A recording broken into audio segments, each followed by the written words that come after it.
Welcome back everyone to Be the Whole You. My name is Gulveg, and today we're going to be talking about this new moon and Cancer on July 17th, 2023. It's at 24 degrees in Cancer, and this particular new moon is very powerful. It's going to be very influential, in part because the moon is in its home sign of Cancer. So at least as far as where it's stationed, it doesn't have a lot of resistance to its influence. Cancer is also it's a water sign. It's a very deep water sign. So this new moon might leave us feeling a little emotional. But these emotions, as we talk about some of the other alignments here, they have the ability to inform us rather than distract us. A lot of times emotions can just feel so overwhelming that it just feels like they're more of a hindrance moving forward than they are something that's helpful. And we're gonna explore this a little bit and see if there's a way that we can utilize the emotions of this very watery new moon to help us to help inform us as to what the best and right actions ahead are. Because as we're going to see here, we've been seeing a consistent theme for, I don't know, a while now, that change is in the air, and that is not going to change at least for the next 18 months. The change is imminent, and the more that we can relax into that, probably the easier the next 18 months is going to be for us, because Pluto is transiting. It's shifting signs. And Pluto's known as a generational planet. And when it shifts signs, because it's a very slow-moving planet, when it shifts signs, it shifts themes for the collective. So it is a sign that when it shifts, we all shift with it. And it is the planet of death and rebirth. It's the planet that clears the slate and lays the seeds for new growth, new potential, and change that is absolutely needed. And it's shifting from Capricorn to Aquarius.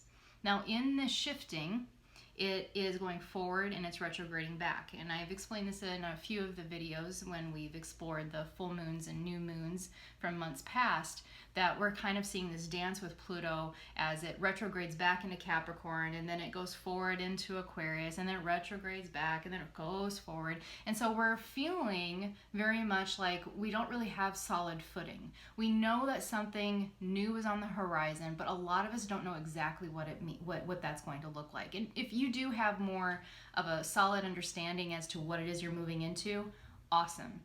A lot of us don't. And so that's one of the reasons why I think checking in with the lunar alignment, especially over this last couple of years here, is really, really important, because it can be very unsettling not to know exactly where your footing is. But this new moon is giving us some tools to be able to create a new blueprint. So in the last full moon video that was a few weeks ago, we talked about how folks have been feeling kind of this antsiness of like wanting to move ahead, but not knowing exactly like what they're moving ahead towards, or like if it's time yet to do the thing.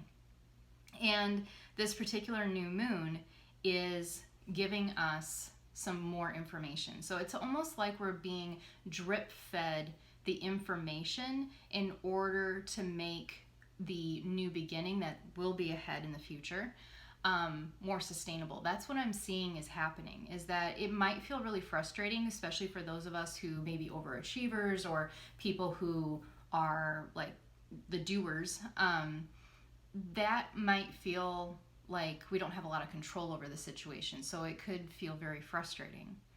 But the universe is doing this so that it could be a gift that the universe is doing this, because maybe if it gave us the whole enchilada at once, it would be really overwhelming.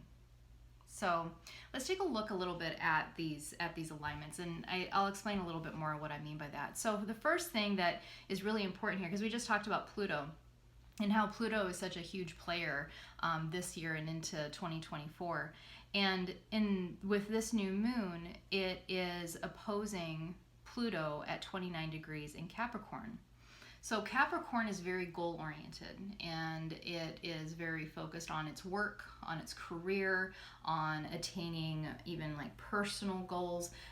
It's the billy goat that seems to overcome the most difficult obstacles, the boulders, and somehow, even though it only has hooves, it's able to go up whole mountains. So it's a marvelous, absolutely agile creature. And so Capricorn, with that being the symbol for Capricorn, we are being asked to take a look at our goals, especially around career and work, and take a look and see what needs to be transformed. Because Pluto is, like I said, the planet of death and rebirth. It transforms anything it touches. And for some of us, this can feel really unsettling because there may be some awareness of some things that need to be let go of. And one of those things might be overdoing, especially with Pluto being in Capricorn, because one of the shadow sides of Capricorn is overdoing, is being such an overachiever that we run ourselves into burnout, or feeling like there is such a knee-jerk response to have to do something that we end up wasting a lot of energy and taking, one step forward only to take 2 steps back because our steps weren't methodical and planned out in the future. And that's the gift of this new moon. This new moon is allowing us the gift of being methodical and planning things out. And with that, we have a grand cross, and grand crosses can feel very itchy by themselves because it's an area of friction where it feels really unresolved. And this Pluto, with it being opposing Pluto and Capricorn at 29 degrees, it's also squaring the North Node in Aries at 29 degrees and the South Node in Libra at 29 degrees. Now, the North Node and the South Node, they move. Everything's moving together, but the North Node and the South Node are always in opposing signs. So Aries is directly across from Libra. Aries is about the notion of the sovereign self. I feel that Aries can teach us a lot of lessons about self-preservation, about boundaries, asserting our will, being courageous, and acting on our gut instincts. So the kind of intuition that's associated with Aries is usually that primal instinctive intuition. And then on the opposite end, we have Libra. And Libra is in this case where the South Node is stationed. And Libra has the themes of community, the collective, diplomacy. It's more concerned with the group or the community than it really is the self. So here we have Pluto that is opposing the moon in Cancer, and Cancer is about our home, safety, family, and what nurtures us. It's associated with the archetype of the mother. So we're being asked in this alignment, how best can I nurture myself? What does self-care really look like for me right now? Because usually we're given images of self-care that have to do with bubble baths and spa days, and that's one way that self-care can look. Self-care can also be giving yourself a good stern talking to in the mirror, telling yourself about, how you can, do the tough thing and be courageous and have tenacity and maybe even a bit of discipline. Like, that can be self-care sometimes. Self-care can be going and getting that doctor visit that you have been putting off. Self-care can be going and getting yourself a nice pair of shoes, or getting your nails done, or picking up the phone and having that conversation that perhaps you've been putting off. Like, all of the self-care, the bottom line is, what is it that you need? And self-care, it doesn't mean that it's the easy thing to do, but it is always aligned with what it is that you need. So here we're being asked to lay a foundation that respects our own personal needs and is asking us what do we need to do to balance that with the needs of the collective or the groups that we're part of. So where do my needs and desires end and begin, and where do the needs and desires of my work end and begin, of my coworkers, my family, my close friends, the nation or the world at large, like, where do I as an individual fit into all of that, and how is energy reciprocated so that everybody gets what they need? It is possible for everyone to be taken care of. It doesn't mean that everybody gets everything that they want, but we all get what we need. Don't always get what you want, but you get what you need. It's that. So there's this kind of tug and pull, and we're going to be feeling this for a little while. This Aries, Libra, North Node, South Node thing, that's going to exist for a while, and I think that for like well into like the next year, and I think that collectively is something that we're going to be exploring as well, for a while. Also, this moon has a sextile with Uranus at 22 degrees in Taurus. So with it opposing Pluto, we're going to have some clarity on what it is that needs to be let go. And it could be a job, it could be a relationship. Perhaps we know where we're living just isn't working for us anymore. Could even be a habit or a belief system, or something about our character that needs to shift and change. But with it sextiling Uranus at 22 degrees in Taurus, there is an element of this new moon where whatever it is that Pluto is saying that is time for it to go, Uranus is going to take that sacrifice that we are making to Pluto for the greater good, and it's going to use that as leverage to make practical changes in our everyday life. Taurus is about home, it's about wealth, luck, it's about beauty, it's associated with Venus. And 22 degrees is one of the master builder numbers. So this change, rest assured, even if it's a little scary, even if it's a little uncertain and it creates some worry, that it really is, because of the 22 being the master number, it really is laying a new foundation for something that you're probably going to be a lot happier with. But the full fruition of what that is may not show up for a while. We also have Chiron at 19 degrees in Aries. And so Chiron is the wounded healer. This is the place where we're being asked to heal. So with the the Aries and the North Node are kind of, they're talking to one another. And what that is saying to me is that the North Node is what it is that we're moving towards. The South Node is what it is that we're moving away from. So what that's telling me is that collectively we are moving away from a place where we feel like we have to self-sacrifice and in an obligatory way, where there perhaps is codependency stuff that is culturally indoctrinating, and we're moving into more of this balance between the sovereign self and the needs of the collective. And how that's showing up for us individually is starting with this new moon. And Chiron at 19 degrees in Aries being the wounded healer and the part of us, and Aries being the sovereign self, these wounds are going to feel that they are very much about us personally.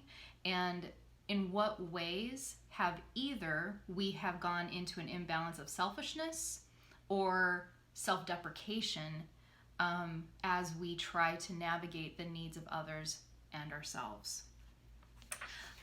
We also have a trine with the midheaven in Scorpio. And again, we have the energy of Pluto showing up here, because Pluto rules Scorpio.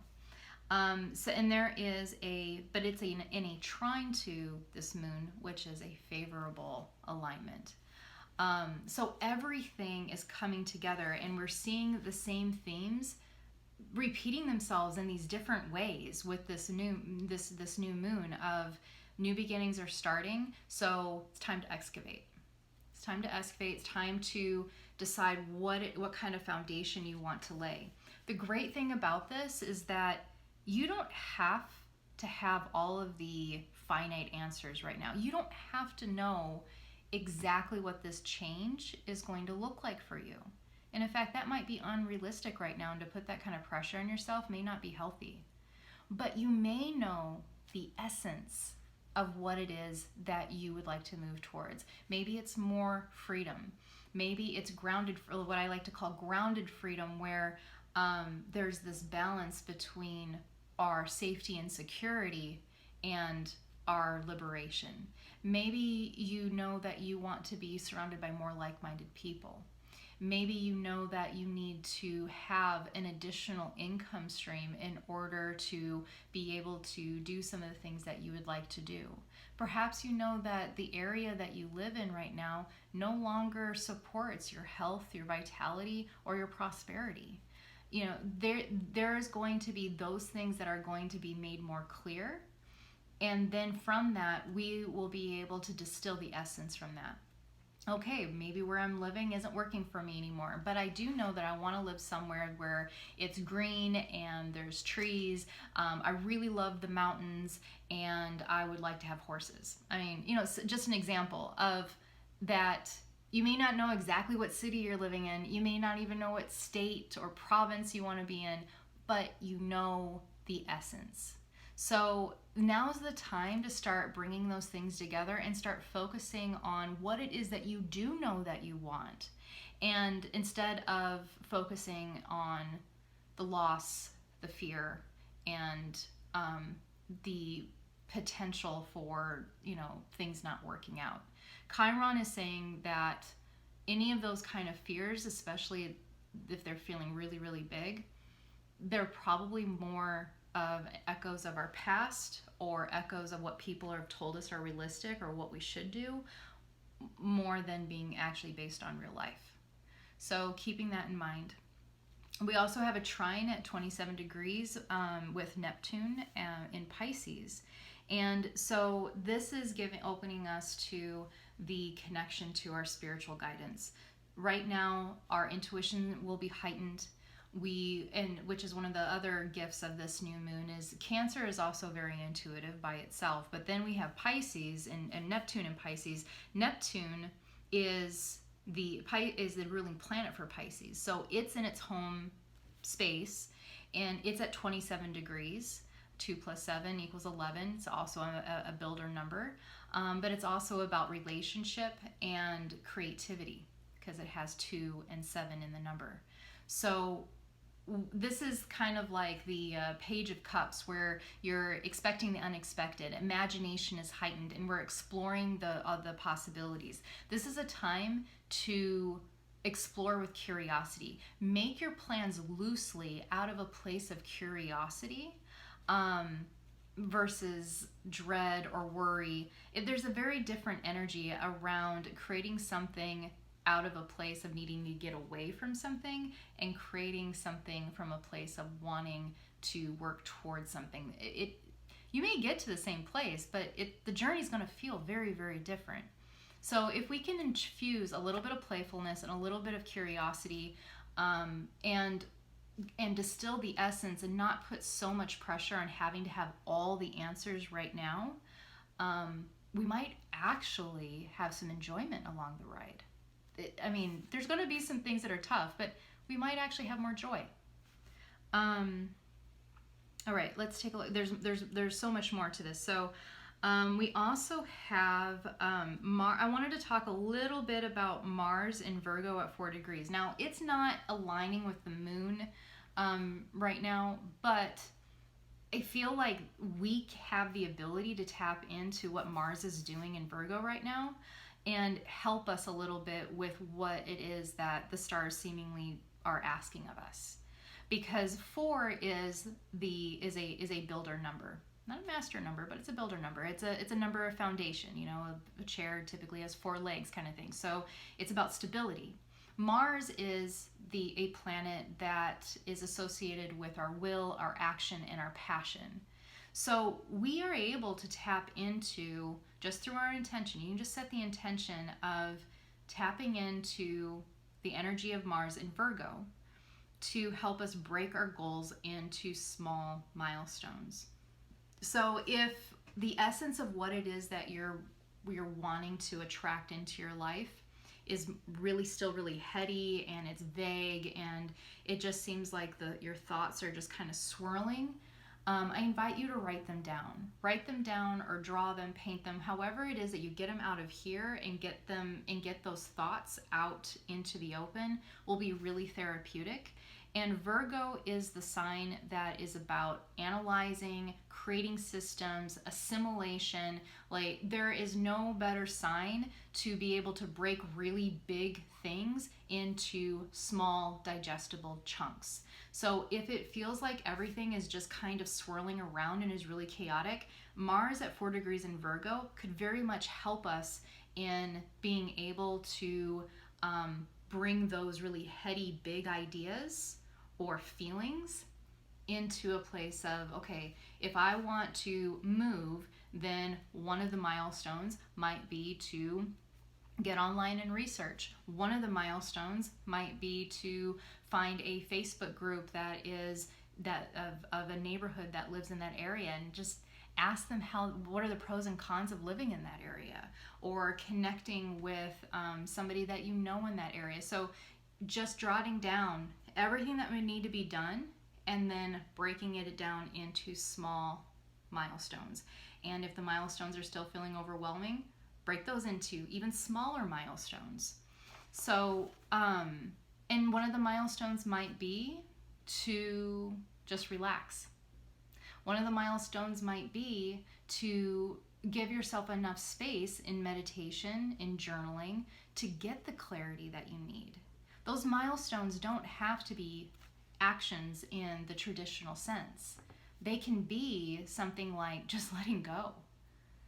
It's very difficult to have clarity if we're not in a receptive state. If we're so busy all the time and always thinking, then there's no space for spirit to interject itself and to be able to guide us. So right now would be a really, really wonderful time to do anything that you can to slow down and to do what it is that you do to connect to spirit, whether or not it's read cards or journal or just meditate or go to a yoga class or energy healing or a practitioner, whatever it is that you do to connect, you would find major benefit in that at this time. Some things that I want to just kind of put out there for the week following the new moon. We already talked about be careful of overdoing. On the 19th, the moon and Mercury are going to conjunct in Leo. So that might be a time in which whatever downloads you're getting around the new moon, that you might be inspired to express those in some way. It might be in the form of asking for help or assistance, delegating, having a conversation that perhaps you've been putting off, but now you're realizing it's very necessary. There's something around communicating, and because it's the moon conjuncting, it's something that will probably have an element of what you emotionally need. We also have on July 21st, we have the Mars and the moon conjuncting and in Virgo, and they square Saturn. So be careful of impulsivity on the 21st. That would be a really good time to do some of that milestone work. So instead of just charging ahead and just doing a thing because for taking action just to take action, taking a moment to pause and ask yourself, what is the right time to take the right action? And breaking those up in milestones at that time might be really helpful. Yeah.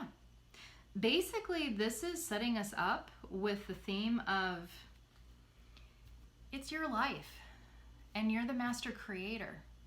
So we are being given an opportunity to take a moment to really decide what it is that we want to build.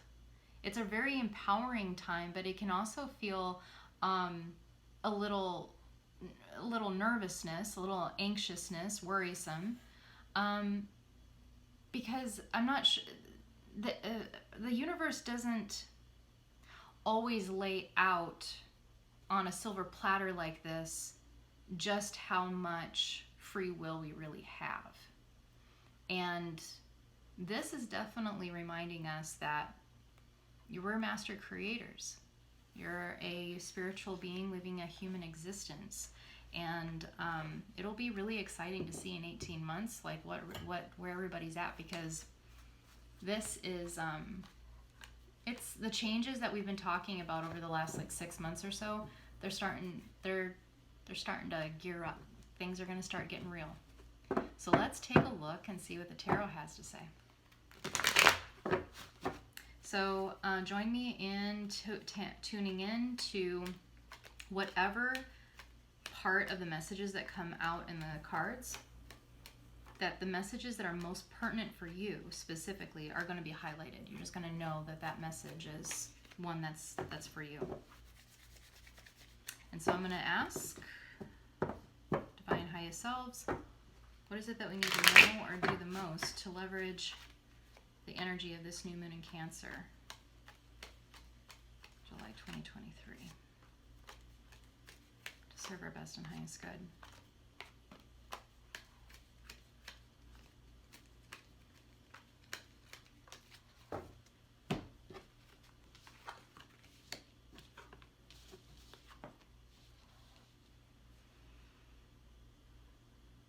Okay, so there's an element of unconventional knowledge or wisdom that's coming our way. So the Hierophant comes up reversed.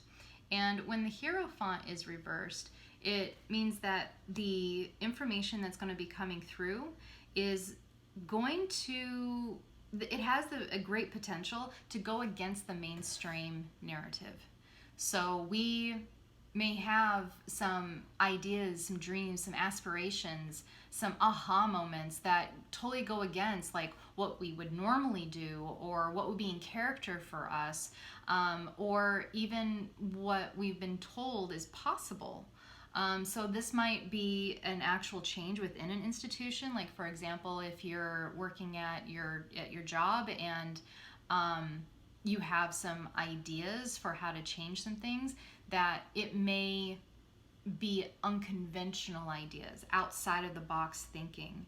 And there may be somebody who comes along who helps to inspire or support or nourish those unconventional ideas. And so it's not bad. It's really good. It's just unconventional. So if some things come through and you're like, what? No way. Write it down. Write it down. Just doesn't mean you have to take action on it, because there might be something to it. And that brings us to the next card. So one of the things that can very much support us at this time is community. Three of Cups here is about teamwork. It's about harmony. It's about community. Spend some time with people who love you. Spend some time with people that you feel comfortable talking with. Or go seek out groups, events, something of that nature where you feel like you're amongst like-minded individuals. That can be really, really helpful. And if that's one of the changes that you're wanting to make, maybe you don't feel like there's a lot of people around you that are like-minded, this may be the time to go seek that out. And then the next two cards came up together, and when cards come up together, I see that I look at them as basically like one card. So we have the Two of Wands, which is about preparing for a journey. So we're packing our bags in this particular card. And we have the Ace of Swords, which is about a lack of success or disappointments. So this reminds me of the Chiron, right? We were talking about Chiron being in Aries and how it is bringing up old wounds and such. Chiron definitely could play the role of the Ace of Swords being a disappointment. What might be holding us back from getting on to the ship and moving forward, or one of the things that as we're packing, have you ever gone on a really long trip and you're realizing that you're wanting to pack like 5 times as much as what is wise to pack? So you have to make some decisions on what needs to be left behind, what's probably not going to be all that useful. And that's what I'm seeing here with the Two of Wands and the Ace of Swords. Is the Two of Wands is where we're packing, and then we find out that part of what we're wanting to bring with us might actually be echoes from the past, some sort of past disappointment or lack of success. There might have been something in our past where we felt like we failed. And perhaps maybe this is part of the unconventional wisdom of the Hierophant, is that what if the failure, so to speak, what if it was just a milestone to success? They say that like when the light bulb was made, that that there was like hundreds of failures before they got it right. And so there really is no such thing as failure within that framework. So if there is a fear of failure that's holding you back, or there are people who have failed, so to speak, on something similar, and they want to tell you what's realistic or what you should do, what's practical, it's not that the advice is necessarily bad, but take it with a grain of salt, because your situation may be different from other people's situation. You are a different individual than those individuals, and things are changing, and what was conventional, wise, or realistic in the past may not necessarily hold true tomorrow. So take exquisite good care of yourself. The Three of Cups is also saying that part of this is that self-care piece, spending time with folks that we feel comfortable with, some camaraderie. Fill your own cup. Just fill it up, nurture yourself, take good care of yourself. Cancer is about nurturing first and foremost.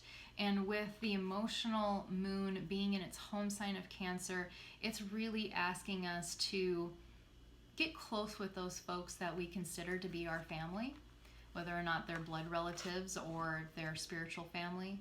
And let's fill up our own cups and get a solid footing before we want to leap ahead. And in doing so, we may find that that if we get that firm footing, that the next step that lies ahead will be with a lot more confidence and a lot more conviction.